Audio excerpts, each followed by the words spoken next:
Hey, interwebs. Hope you're doing well. It's Ryan here at DP Marketing.Services and author on the book on digital marketing for plumbing and HVAC contractors. Hope you're doing well, staying safe. Thanks for tuning in.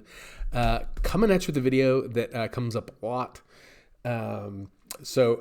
Basically, look, what do you do when you get a bad Google review or Yelp review or Facebook review? But what do you do when you get a bad review? We get asked this question a lot because if you watch any videos, if you met us at a conference or anything, you know that we preach the importance of reviews. We want reviews from everywhere. Google, yes, because Google reviews help your map pack ranking, help your SEO ranking. They help just more visibility on kind of referrals for your customers in general.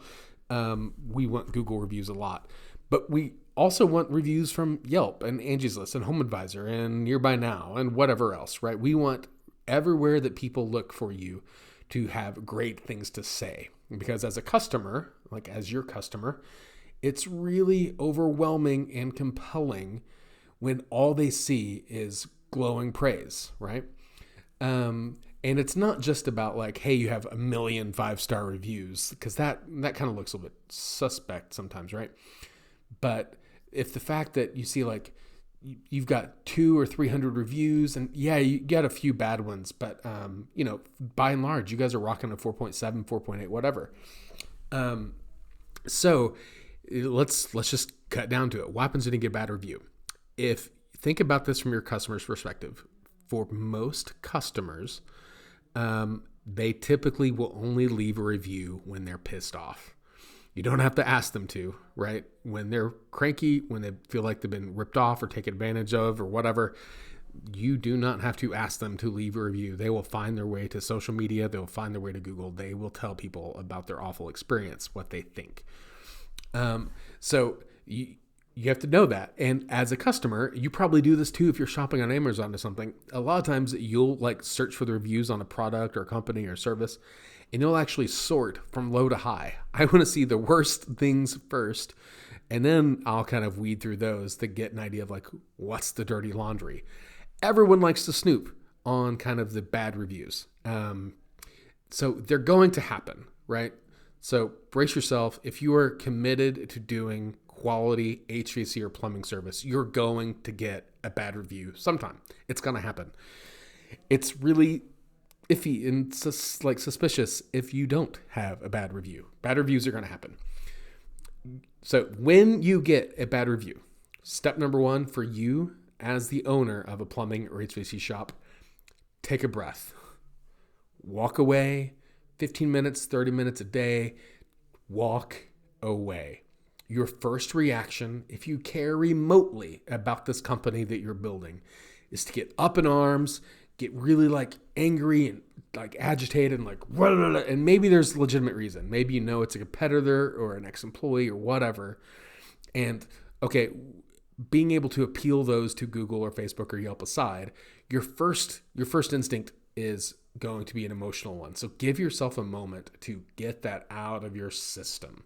Let's get it out, because there is no good response that you will be able to do when you are responding that way. After your body runs its course and you kind of calm down, you can kind of, okay, let's face this. The second thing to do is to read the review and look for anything that has merit, right? If the customer is complaining about legitimate things that are things for your business to improve, hey, the tech showed up and he tracked mud all over my carpet. Yeah, that's the training problem. You can absolutely take note of that and fix that. If it's something where I saw one, I'm not going to mention you by name, Patrick, but there was one review about the lady saying that somebody peed on the side of their house. And it's like, what? What is that?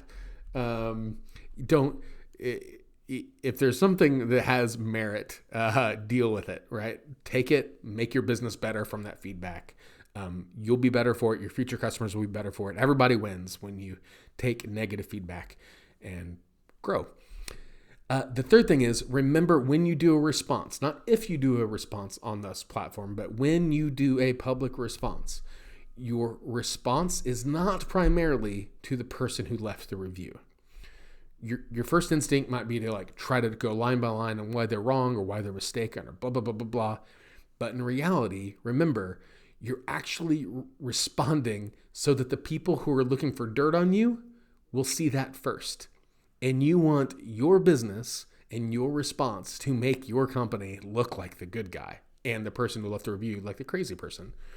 So if so-and-so left a crazy review that has no bearing, and they thought your price per hour was too much and their accountant doesn't even make that much, whatever, right? You've seen the crazy stuff people say.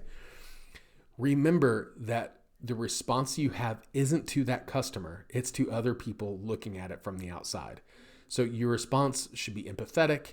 It should be mindful of those people who are on the outside. You want to look like a good guy. You don't want to get defensive. You don't want to get combative. Nobody looks good when you do that.